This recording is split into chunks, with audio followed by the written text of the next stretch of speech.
човек, да бъде различен, да бъде отделен, да бъде свят, Господи, понеже Ти живееш вътре в нас. Затова ние сме Ти благодарни, Господи, понеже си избрал човека да бъде Твой съд.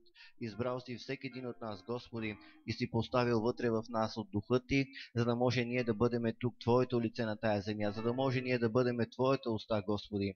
И ние тая вечер ще хвалиме, ще издигаме Твоето свято и всемогъщо име. Амин.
Накланям се и се покланям Твоето име, Исусе. С това име, Господи. Бъди издигнал живота Ти там. Оле, на те сила, оле, те стане. Слава на Тебе. Славата е само единствено на Тебе, Господи.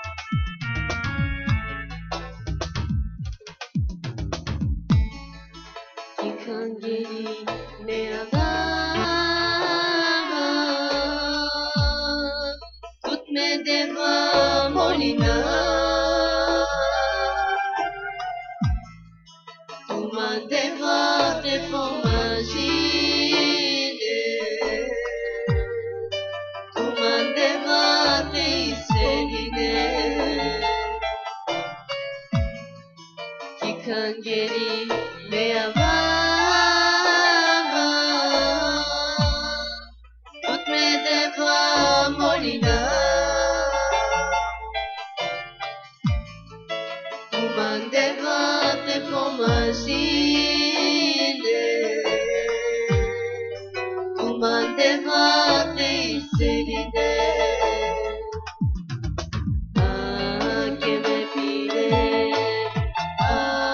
Que me basta, a que debamos hacer. Tu imaginele, tu inserirele, tu que debas desfugir. Tu pomažinele, tu iscelinele, tu chiedeva de slujire. Que me pide, que me basta, a que debamos hacer. Tu pomažinele, tu iscelinele, tu chiedeva de slujire. Tu pomažinele, tu iscelinele, tu chiedeva de slujire.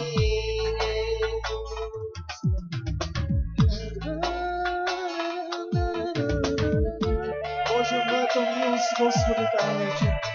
Господи, сърцата ми, Исус. И по Твоята благодат, Татко Исус. Моля се, Исус. Даде Ти слава. Само Ти така да казка Господи. Даде Ти святи го пеме, Исус. Ама моли се, Татко Исус.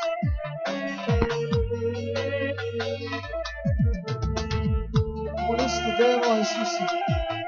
Bombele la mandesua, gamberte camanda callei uscissua, parte che andelere da mandesua, suava, pensavo na te, Isus.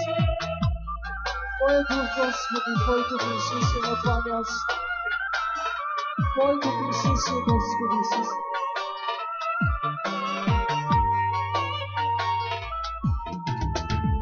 Tu Santo Duco, devo chiedersi, ti lo dejate llovo, Giuspina Visose, tu sila desma, mi molitva caritute, te usoina, tu sila desma, mi molitva caritute, te usoina.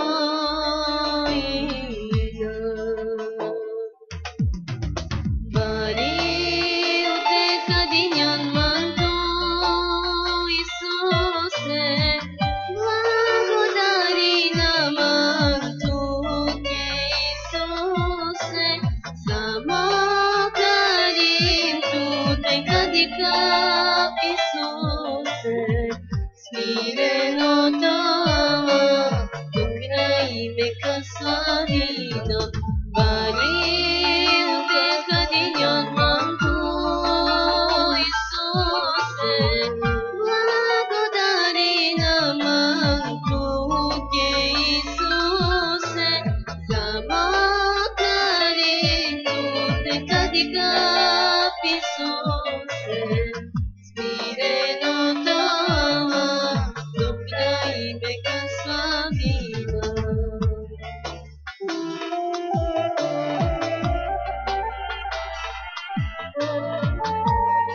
Славиме Те тая вечер, Господи, Господарите, Цар на царете си.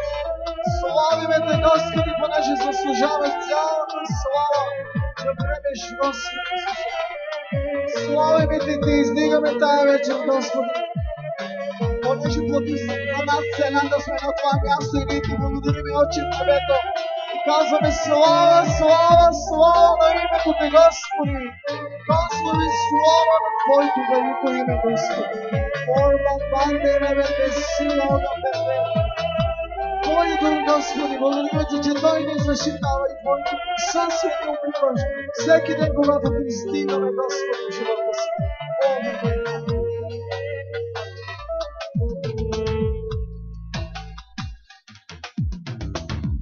Tu Santo Ducos, bebo que estesi, ti utecate llovo, tu fino visose, tu sila desma, mi molitva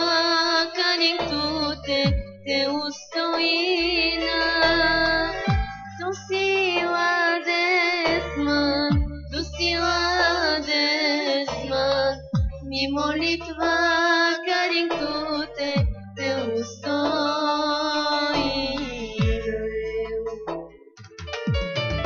Bari uteka dinyan mantu Isuse, blagodari naman tu ke Isuse, sama karing tu teka dikap Isuse, smire no tawa, duknai Alle sammen på plass, Bari.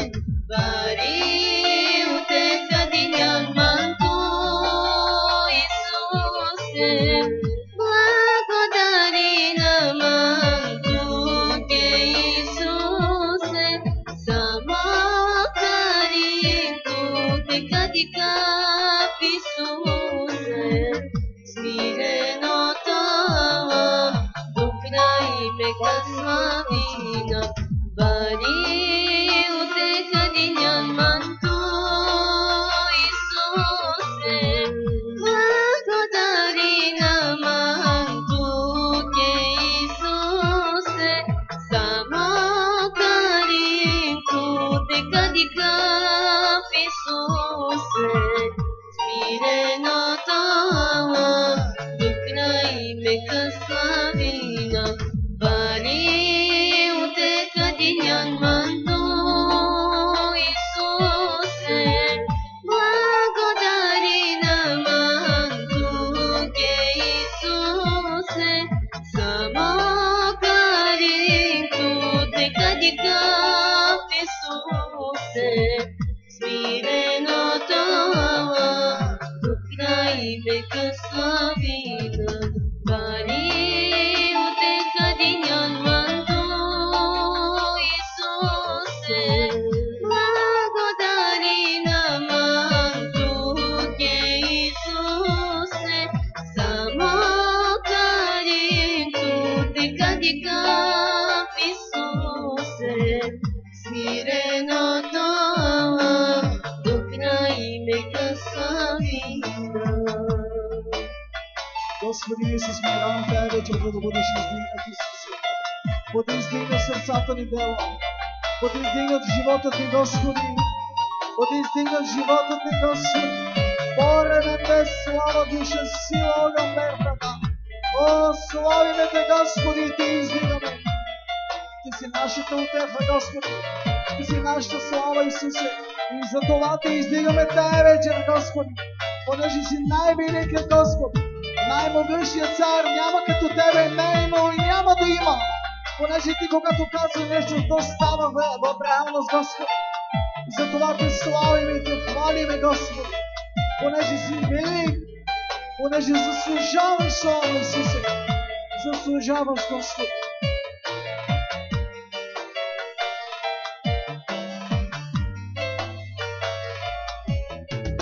Bari uteka dinyan mantu Isuse, blagodari naman tu ke Isuse, sama karing tu teka dikap Isuse, smire no tawa, duknai mekasmavina.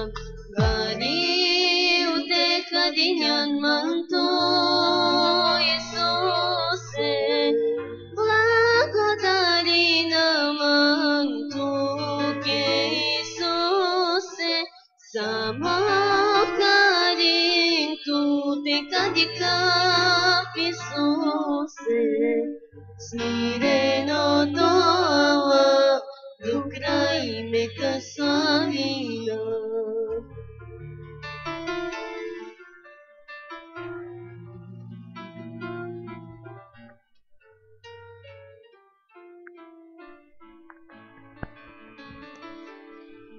Боже, ние Ти благодарим за това, че може да издигаме и да хвалиме Твоето име. И сега, Господи, тая вечер ние Те молиме за Твоето Слово. Той да дойде на това място, Исус Христос. Ние поставяме Твоето Слово, Господи, като стандарт в нашия живот. Изравняваме живота си чрез Твоето Слово, Исус Христос. Ние се стараеме да достигаме, Господи, Твоето Слово, да влизаме в Твоите дълбочини, Исус Христос, да се потопиме в Твоето Слово, като размишляваме върху Него, като опознаваме Тебе, Исус Христос, понеже Ти си всичко в нашия живот. И затова ние Те молиме, Господи, сега умовете ни да бъдат отворени, сърцата ни отворени, Господи, за да може да чуеме това, което Ти имаш за всеки един от нас. Амин. Бог да ви благослови. Може да се...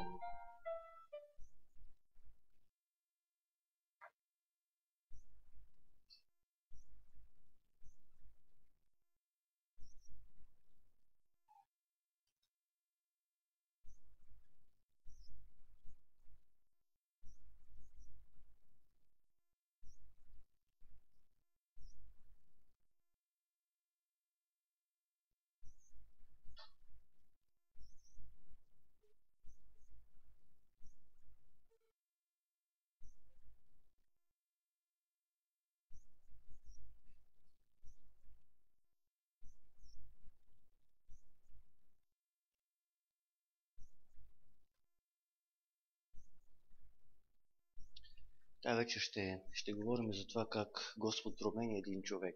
Макар че ние хората много трудно се променяме, много трудно позволяваме някой да ни промени, понеже сме си изградили някакво доверие, изградили сме си някакъв авторитет, изградили сме име пред хората и не може тук така лесно да кажем, до сега съм в грешка, трябва да се обърна от пътя си. Нали? Всеки един от нас има някакво самочувствие, има си някакъв авторитет, който не иска да го премахне или да каже, аз съм съгрешил, обръщам се. И ние се опитваме да вървиме по Божия път, като изградиме, нали, име, авторитет, като служиме на нашия Господ. Но в момент, когато Той решава да направи нещо в нашия живот, Той очаква сърца, които са променени, сърца, които са готови да се променят. Очаква хора, които, макар че сте изградили нещо велико и славно, в момента, който Бог има среща с тях, те да кажат, да, Господи, това ще направя, което Ти ми кажеш. Оставям всичко назад, връщам се от това, което съм извървял до сега и следвам Тебе, Исус Христос. Отивам там, където Ти ми казваш. Дори ако трябва да наведеш глава, дори ако трябва да казваш, прощавайте ми, понеже съм съгрешил, понеже съм грешен, понеже вървя в грешния път, понеже съм опознал Господа по един начин, но Той сега ми говори по друг начин.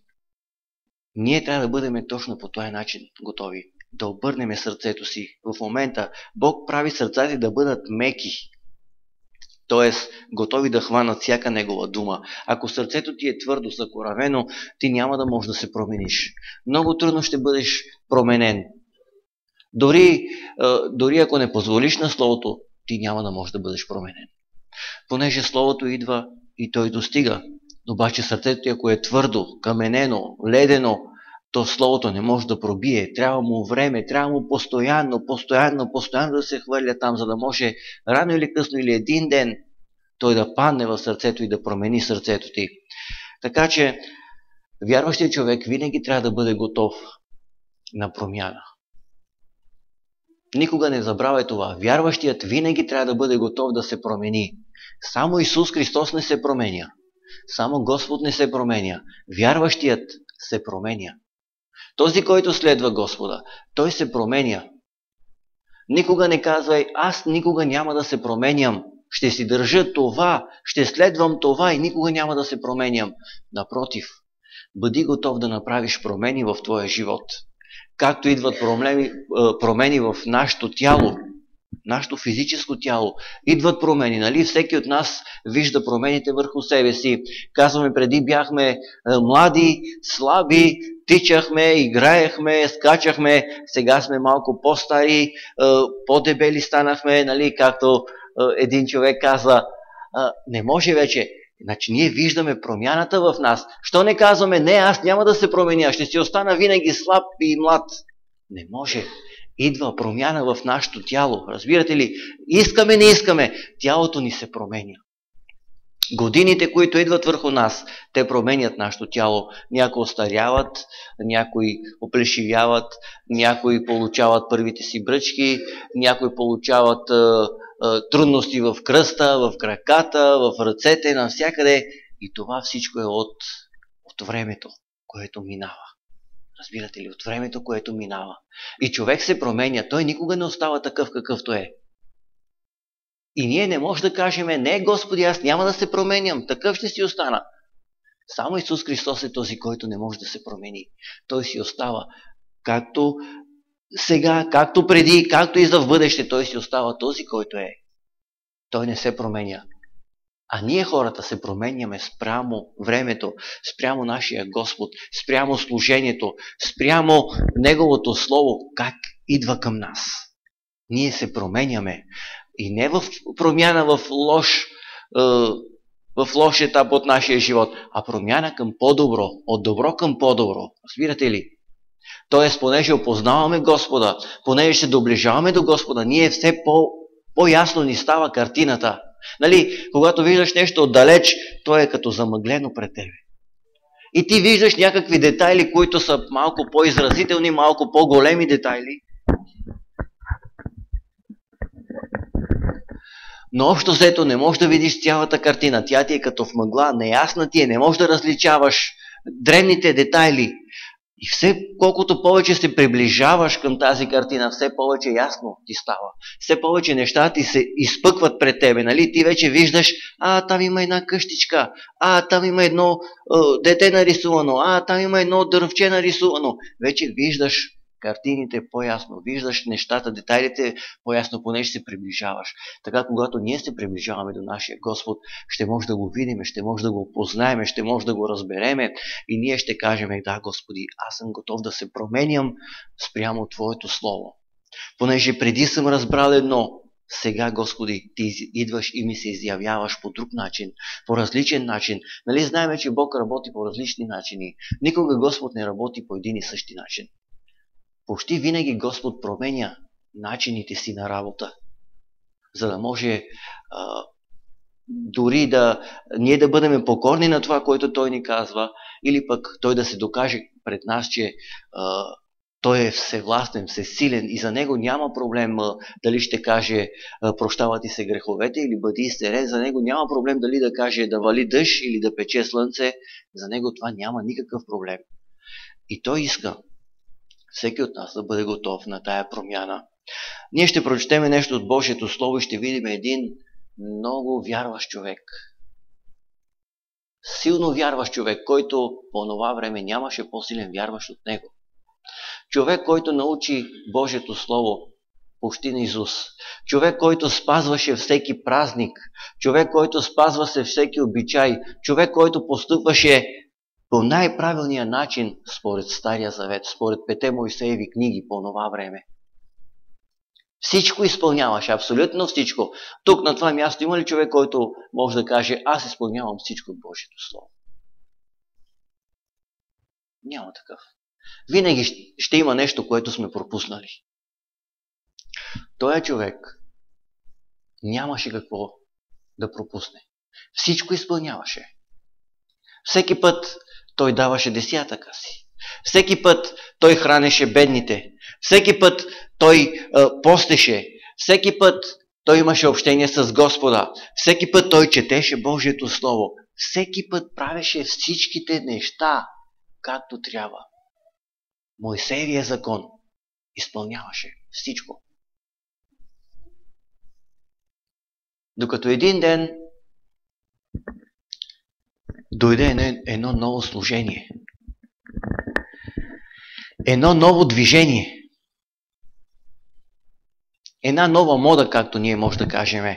Нали знаете, има време, когато идва нова мода и по-младите веднага я разпознават и почват да променят дрехите си. Аз много се ядосвам, когато отивам с децата някъде да пазаруваме, да купуваме дрехи. Защото на мен ми харесват други неща, пък на тях им харесват по-модерните неща. И аз казвам, ти няма да си купиш това, защото това не че е много скъпо, ами въобще напросено като излезнаха едни фанелки, които са като изхабени. Си спомняте сега, те наскоро излязаха. Почти като изхабени фанелки. И децата, тази фанелка и тази фанелка. Тази фанелка сено, че е на 2 години. Прана е 20-30 пъти сено, така изглежда. Обаче това е модерно.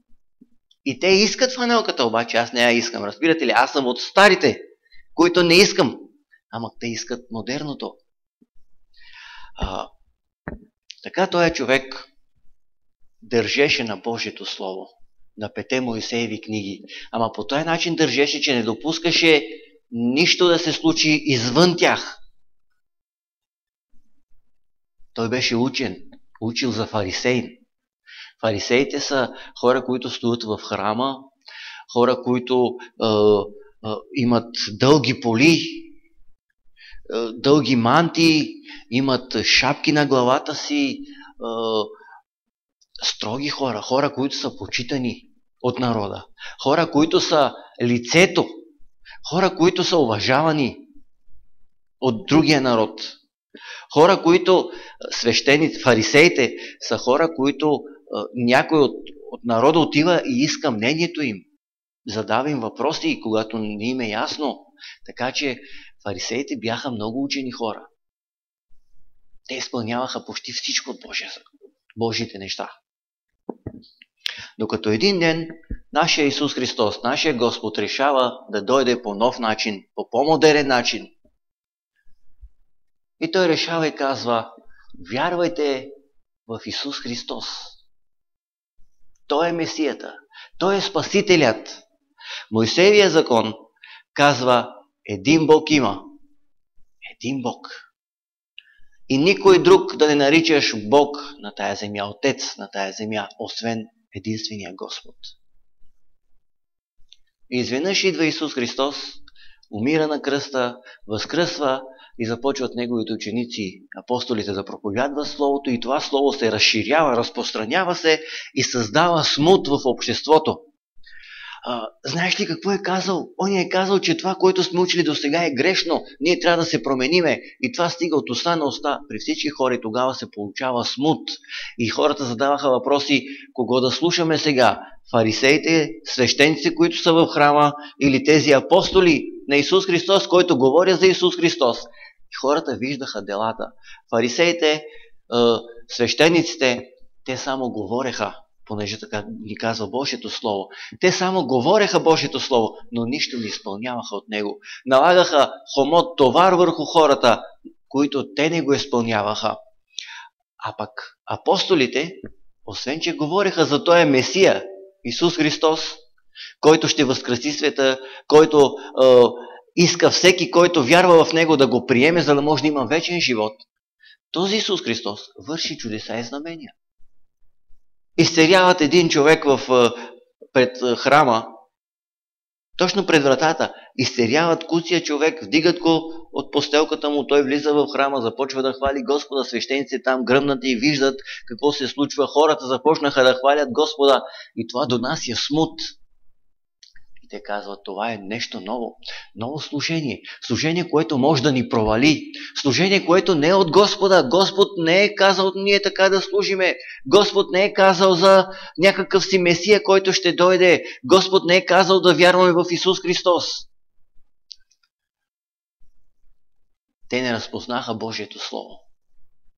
И тогава пуснаха гонители към църквата. Да унищожат това служение. Да унищожат това Слово, което се говори за Исус Христос. Всеки да вярва в Исус Христос. Не в Отца, в Сина. Понеже Сина даде кръвта си за нас. Сина умря за нас. И всички ние трябва да бъдем в Исус Христос. И Исус Христос вътре в нас, за да може да имаме достъп до Отец. Тоест, Господ Йехова се показа по друг начин. Дойде не като баща, дойде като син, като изкупител, като жертва. Остави трона си, остави царството си и слезе тук за да може да умре на кръст. Но фарисеите, понеже не искаха да се променят, те бяха заслепени. Те спознаваха добре Словото, но не виждаха правилно нещата. Това, че знаеш нещо на Исус, не те прави, че ти си го разбрал напълно. Нали? Някой може да пее една английска песен. Научи думите на английски, ще ги научи и ще ги изпее. Но дали разбира какво пее? Не е важно, нали? Важно е да пее правилно думите, които е научил на английски. Па какво значение имат, на него не му пука. Фарисеите знаеха Божието Слово, но не разбираха, не разпознаваха как действа Господ. Той казва, аз съм този, който съм. И той се доказа в пустинята, че вършеше чудеса и знамения и се показваше към своя народ по различен начин. И показваше, че един път той иска да работи по този начин, другия път иска да работи по друг начин, но пак е същия Господ. Един път той казва на Моисей, вие си спомняте това нещо, отиди до скалата и удари скалата с жезъла и тя ще пусне вода. Моисей отива, удря скалата с жезъла си, с тоягата си и тя пуска вода. Обаче след известно време пак няма вода. И Бог казва на Моисей, отиди до скалата и говори. Виж сега, разликата е удари и говори. Първият път му каза, удари скалата, втория път му каза, говори на скалата и тя ще пусне вода. Виждаме един и същи Господ по две различни начини работи. Нали? Два различни начина. Виждаме, когато те нещо съгрешиха и Бог им пусна отровни змии. Спомняте си този случай. Отровните змии ухапваха евреите, Божия народ. И за часове те умираха. Не знам колко много хиляди души умряха тогава от отровните змии, които ухапаха хората. Изпратени от Бог. След това Господ каза на Моисей, сега издигни една медна змия на високо. Медна змия, направи от мед една змия и я издигни на високо. И всеки, който е ухапан от змия и погледне в медната змия, няма да умре. Тоест, първият път Господ работи, като убива хората, след това Господ работи по същия начин с змия, ама тя ги изцерява. Две различни неща, но един и същи Господ. Тоест, Бог обича да работи по различни начини, но ние винаги трябва да го разпознаваме. Да знаеме Неговото движение, да знаеме Неговите действия, да знаеме Неговия характер. Затова се казва, ние трябва да опознаваме Божия характер. Както познаваш жена си, мъжа си, децата си, да казваш, о не, мъжа ми не обича това, мъжа ми не харесва еди си какво, о, жена ми не обича това или не харесва еди си какво. Ние познаваме хората, които са близо до нас, знаеме какво обичат и какво не обичат и им угаждаме. Така трябва да бъде нашето взаимоотношение с Господа, да познаваме Неговия характер. Тогава много ясно ще го разпознаваме навсякъде. Навсякъде ще го разпознаваме. И той е човек, който беше много учен, не можа да разбере, че Господ идва да работи по друг начин вече, чрез хората. Той вече не иска да се доказва себе си самия, Бог да говори директно. Той сега вече избира хора, чрез които да говори. Хора, които е поставил тук да изградят Неговата църква. Хора, които да показват Неговото лице. Хора, които да изявят Неговата слава. Той показа първия плод, учениците. Исус Христос, учениците. И този човек искаше само по един начин да познае своя Господ.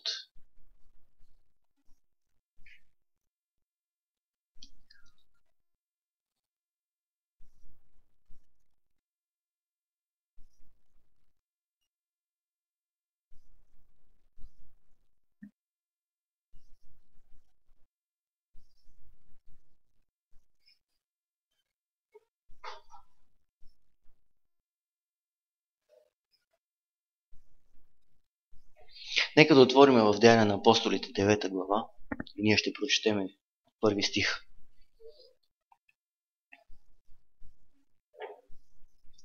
А Савел, като още дишаше заплашване и убийство против Господните ученици, отиде при първосвещеника и поиска от него писмо до синагогите в Дамаск, че ако намери някой от този път, мъже или жени, да ги докара вързани в Иерусалим, и на отиване, като приближаваше Дамаск, внезапно блесна около него светлина от небето.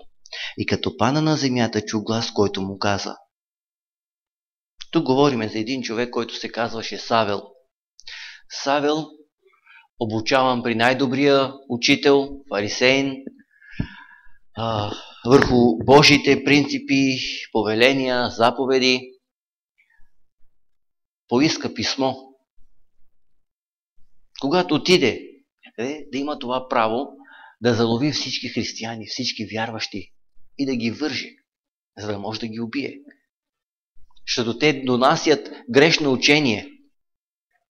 Макар че това е правилното нещо, което Бог се движи, те не го разпознаха и те казаха, това е грешното учение и ние трябва да го унищожим.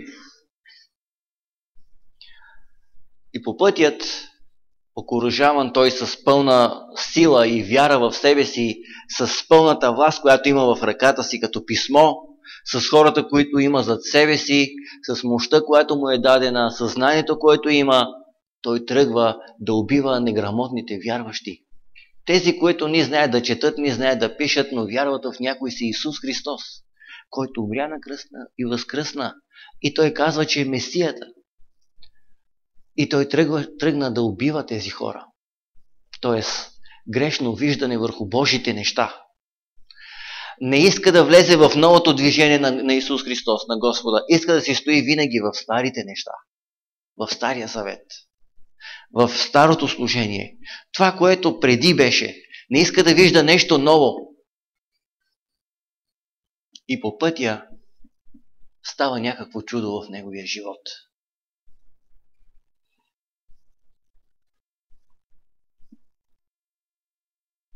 И на отиване, като приближаваше Дамаск, внезапно блесна около него светлина от небето. Внезапно блесна около него светлина от небето. Нали знаете, когато някой свети във вас с отражението на огледалото и бие в очите ви, как не можете да видите? Може би по този начин внезапно стана с него. Някаква светлина блесна. Това е проявление на духа. Проявление чрез Божия дух. И ние учихме за това, че винаги, когато Господ има проявление, винаги след това има и глас. Той говори. Никога няма само проявление. Само нещо да се случи и това е. Винаги Господ говори, след като дава проявление, обяснява, казва защо е това нещо. И внезапно една голяма светлина блесна в неговите очи. И се казва, че и като пана на земята, чу глас, който му каза. Проявлението и веднага гласът, който му казва. Савеле, Савле, защо ме гониш? А той рече, кой си ти, Господи? И Господ каза, аз съм Исус, когото ти гониш, но стани, влез в града и ще ти се каже какво трябва да направиш. Един стих. Среща го Исус Христос, самия Исус Христос, чрез проявлението на духа. Светлината, ние определяме, че светлината е самия Исус Христос. Светлината сме ние, хората. Нали? И веднага идва и гласа. Веднага идва и гласа. И той казва, Савеле, Савеле, защо ме гониш? Тоест, Савеле, Савеле, защо не можеш да се довериш на това, което виждат очите ти? Защо не можеш да се довериш на новото служение, което аз давам? Защо не можеш да повярваш, че аз, Исус Христос, съм този Бог, в когото ти вярваш, само че по стария начин? Аз сега идвам да работя по нов начин. Защо, Савеле, ти не искаш да има промяна в твоя живот? да има движение, т.е. И Савел казва: кой си ти, Господи? И тогава той му се разкрива и казва: аз съм Исус, когото ти гониш. Не казва: аз съм Бог Йехова, аз съм онзи, който съм, аз съм Бог Аврамов, Исаков, както слушаме в Стария Завет. А той тук казва: аз съм Исус, когото ти гониш. Понеже Савел гонеше Исус Христос. Той не гонеше Господа. Не гонеше Бог Йехова. Той гонеше Исус Христос. Един вид ти обичаш мен, уважаваш мен, обаче гониш сина ми, за да можеш да го убиеш. Според тебе има такива случаи, нали? Ти уважаваш мен, обаче гониш моя син. Малко аз не мога да си го обясним. Нали? Ако ти уважаваш мен, ти ще уважаваш и моя син. Ако ти си видял добро от мен, ти заради мен ще уважаваш и моя син. Понеже синът е образ на баща си. Както го научи бащата, такъв ще бъде и сина. И точно това правеше Савел. Уважаваше Господ Йехова, но гонеше сина Исус Христос. Убиваше последователите на Исус Христос. За кого се бори синът? За кого работи синът? Нали, за баща си. Той не се отделил от баща си. Той не е прескочил волята на баща си. Исус Христос е изпълнявал всичко това, което му казва неговия баща. Всичко от Божието Слово. Но Савел не можа да види това нещо. И тогава идва самия Исус Христос и му казва: защо ме гониш? Аз съм този Исус, когато ти гониш. Когато той му се разкри и му каза: аз съм Исус Христос, тогава Савел повярва в него. Тогава Савел осъзна, че не е разпознал правилно своя Господ. Не е разпознал новото движение на своя Господ. Не е разпознал новата работа, която Бог открива на своята църква. Искал е все още хората да отиват в храма и да пренесат жертви. Искал е все още хората да знаят, че само Той Господ, Йехова, няма други. Наистина, Исус Христос и Господ е едно и също нещо, но има моменти, когато Той работи по друг начин, като изпраща сина си. След време Той изпраща и Святия Дух, за да може да бъде вътре в нас. И ние винаги разпознаваме. Така стана и със Святия Дух.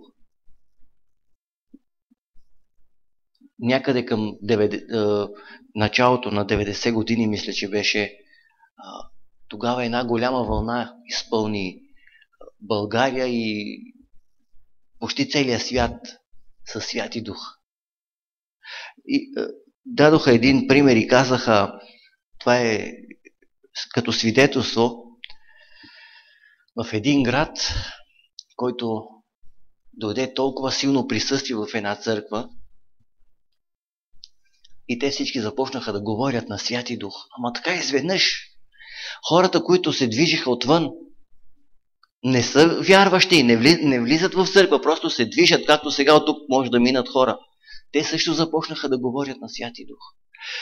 Хората в колите, които минаваха коли, понеже това беше на пътя, те също почнаха да говорят. Тоест, Святия Дух дойде с една силна вълна и обля всички хора. Виждаме, че сега Святия Дух все по-трудно хората го приемат. Нали? Молиме се и те все още не може да го приемат. Докато преди Святия Дух идваше много, много бързо и много лесно, защото Бог реши да го даде без мярка. Просто го изливаше върху хората.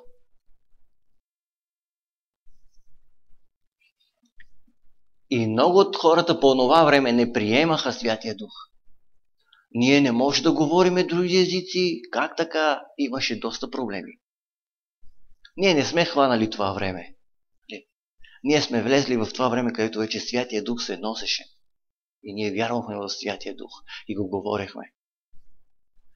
Дойде време, не може да има апостоли. И още сега има хора, които вярват, че не може да има апостоли. Не може да има пророци, не може да има това, не може да има другото. Но това са все служения, които Бог излива, дава. И ние трябва да ги разпознаваме. Да ги разпознаем и да влеземе в тях. Това са като сезони, които ние разпознаваме и се променяме спрямо сезона.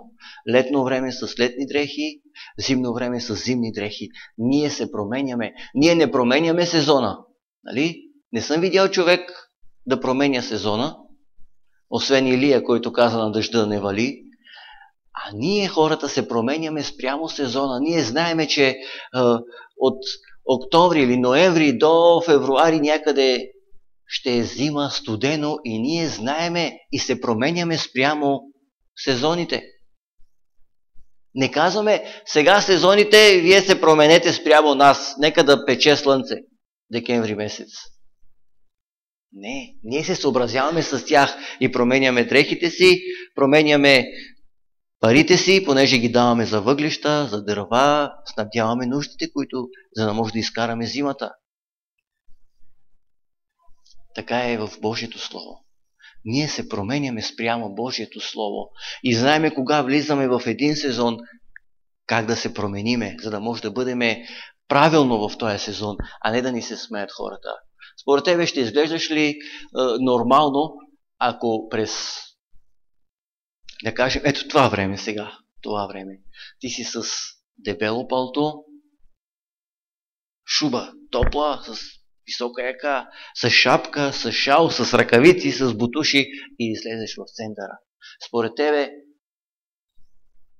всички погледи ще бъдат насочени към тебе, защото ти си различния. Ти си не си разпознал и всеки ще ти каже, бе ти луд ли си? Ти виж колко е топло. Виждали ли сме, имаме в квартала, аз съм виждал няколко пъти, хора, които не са добре. Просто не са добре с мозъка, може би.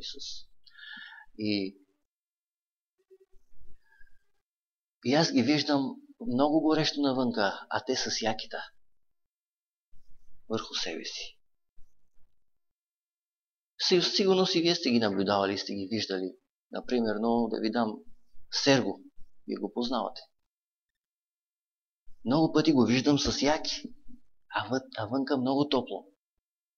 Той не може да разпознае сезона. На него му е студено и той си взима яки. Той не разбира, че е в летно време. По този начин изглежда вярващия човек, когато не е разпознал сезона на Господа. Точно по този начин изглежда. Не е навлязъл в сезона с подходящото облекло. Влиза с неподходящо облекло. И тогава няма да му бъде удобно. Ще стане вир вода от жегата.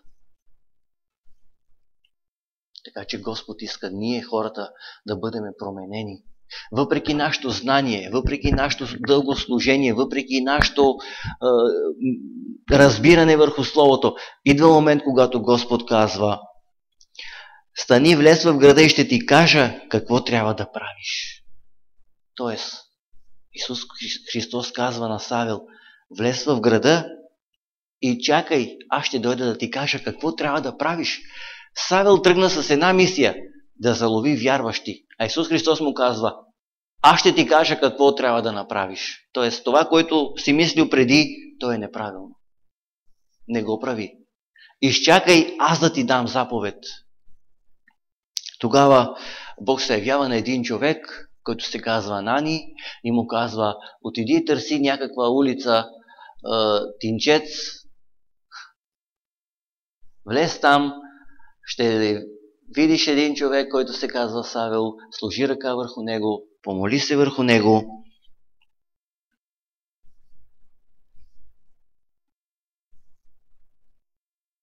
И вижте сега в 15 стих.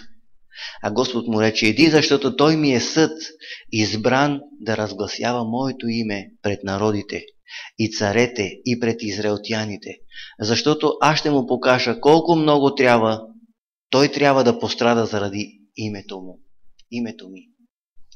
Вижте сега разликата. Савел тръгва, за да може да нарани хората заради Исус Христос. Не да нарани себе си, да нарани хората заради Исус Христос.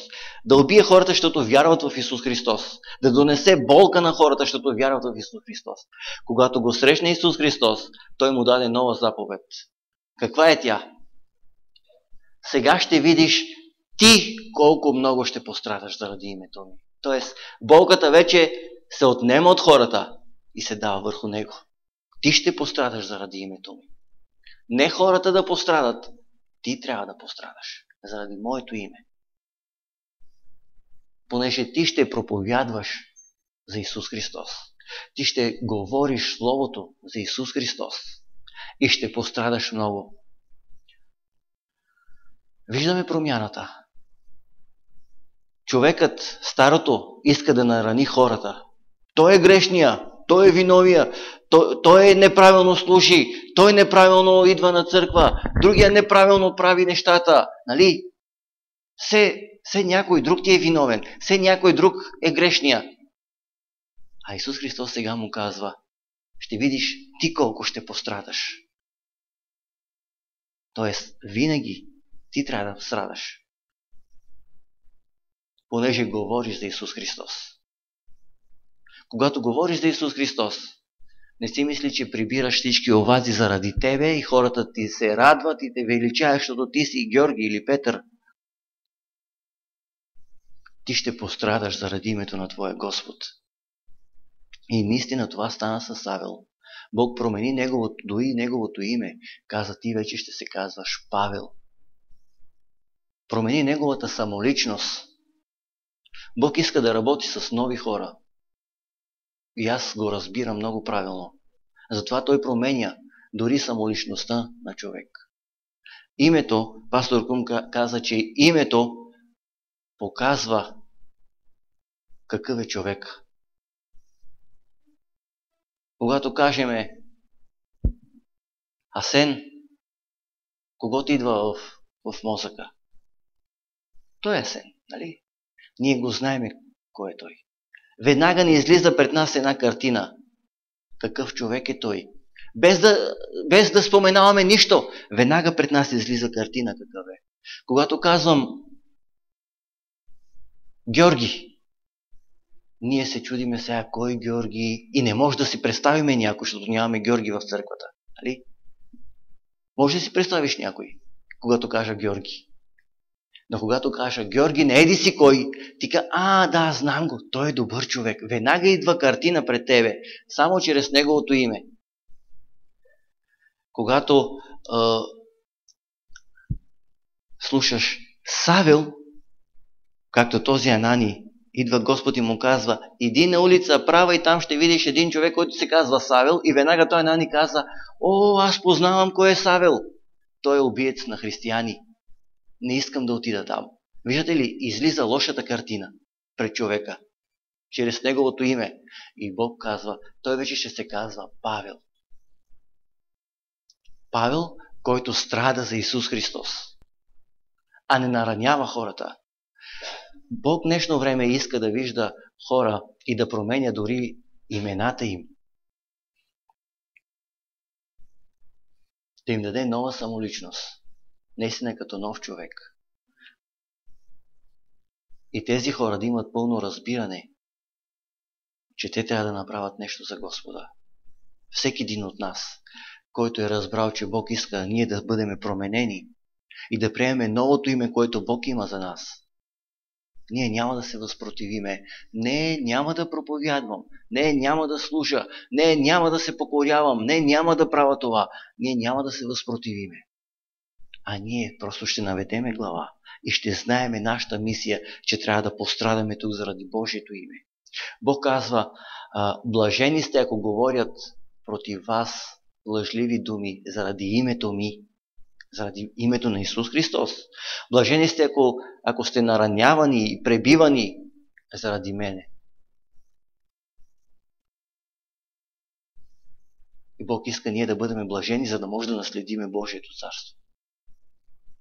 Не можеш да бъдеш уважаван и издигнат на високо. Твоето служение е такова. Заради Твоя Господ Исус Христос, понеже казваш истината, а никой не обича истината, понеже тя боли. Когато има истина, има и болка. Исус Христос, никога не забравяме това. Исус Христос, Той е истина. И когато има истина, винаги трябва да знаеш, че има болка. Щом няма болка, значи там няма истина, там има лъжа, там има някакво изментряне, някакво пренебрегване, някакво скриване на нещо. Разбирате ли? Маски. Затова, когато идва Господ, Той говори истината. И истината боли. И хората са наранявани. Ама Той ми говори директно направо, без да се съобразява. Ами така говори Господ. Той го прави заради тебе. Когато види твоята рана, Той не иска тя да бъде инфекцирана и след това да умреш. Той слага вътре спирт, слага неща, които ще те заболи, но да изчисти твоята рана, за да можеш да станеш жив. Тя ще те боли известно време, но ти ще останеш жив. А ние искаме да не ни боли, да си останеме с раната, да се зарази раната, да ни превърже някой с бинт, с мехлем, да ни намажи някакъв такъв с крем и айде, готов си, брат ми. Но след известно време ти ще умреш от тая рана, защото не е изчистена. Има микроби вътре. По-добре кажи истината, понеже за това си изпратен. Бог да ви благослови. Може да се изправим. И ние ще се молиме тая вечер да имаме това разбиране, да бъдем готови на промяна. Да когато дойде Господ, ние просто да кажем: Господи, аз до днес бях в грешка. До днес имах разбиране. Но този момент вече, Господи, имам друго разбиране за Тебе. Дори да се върнем от начало, от нулата, ние ще бъдем благодарни на Господа, понеже Той все пак ни показва къде трябва да бъдем. Ще издигам всеки един от вас. Ще се молим за все повече верни хора, Бог да прибавя на това място. Верни хора, покорни хора, които да имат почит. Ще се молим Господ да опази хората, които са далеч от нас, хората, които са в чужбина. Господи, ние Ти благодариме за Твоето Слово и ние Те молиме, Боже, тая вечер. Нека всеки един от нас да заличи, Господи, старото мислене, старото виждане, нещата, които бяха преди. Когато Ти идваш с ново виждане към нас, Господи, с нови служения, ние Те молиме, когато Ти ни ги откриваш, ние да ги разпознаваме, Исус Христос. Да има това разпознаване в новия сезон и да навлеземе по най-правилния начин в него, Господи. Искаме да бъдем християни, вярващи, които да бъдат готови на промяна спрямо Твоето Слово, Боже. Затова подготви сърцата ни. Дай ни, Господи, нова самоличност. Дай ни, Господи, нови имена. Имена, които да са избрани от Тебе, Господи. Имена, които да говорят сами за нас, Господи, кои сме ние в Тебе, Исус Христос. Ние Те молиме сега за хора, които са далеч от нас и са в чужбина, да бъдат опазени и благословени. Ние Те молиме, Господи, за все повече верни хора да прибавяш на това място. Боже, искаме всеки един от хората, които са тук, да бъдем верни, Господи, да бъдем покорни. Искаме, Господи, Ти да изпратиш все повече хора на това място. Издигаме сега всеки един от хората, които стои тук, и аз Те моля да имаш грижа за всеки един от тях, като снабдяваш всяка тяхна нужда и даваш това, което те се нуждаят, Господи. Пазиш живота на всеки един от хората, благославаш ги по най-добрия начин.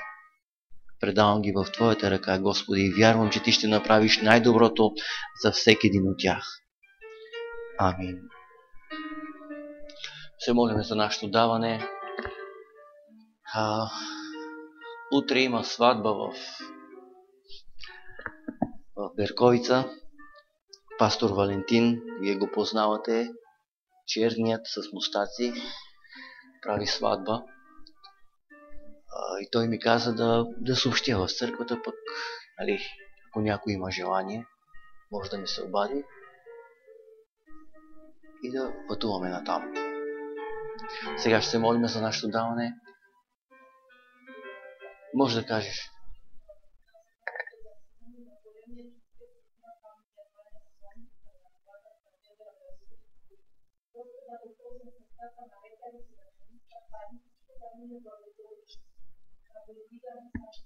Добре, ще се молим сега за него. Ще се молим за Сашко. Ще се молим за нашето даване и ще благодариме. Господи, ние сега издигаме Сашко пред Тебе. И ние Те молим за него, Господи, имай грижа за него. Молиме Те, Господи, в името на Исус Христос. Всичко да мине както трябва, Господи, без да има никакви проблеми, никакви затруднения и усложнения. Направи всичко да стане по Твоя начин, Исус Христос. Умоляваме Тебе, Господи, всичко да бъде по правилния начин. Ние го предаваме в Твоята ръка, за да може Ти да имаш грижа за него и да опазиш неговия живот.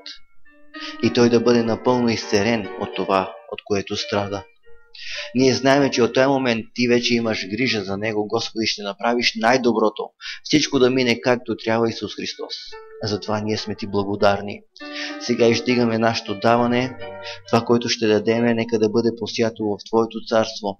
И Ти да донесеш благословение чрез постоянна работа и хляб в нашите семейства. Снабдявай нашите нужди, Господи, за да може да преживеем в тези трудни времена, а цялата слава да бъде единствено и само на Тебе, понеже Ти си нашият баща, Ти си нашият Господ, който снабдяваш, който донасяш, Господи. И ние сме Ти благодарни и Ти отдаваме почит, Исус Христос. Амин.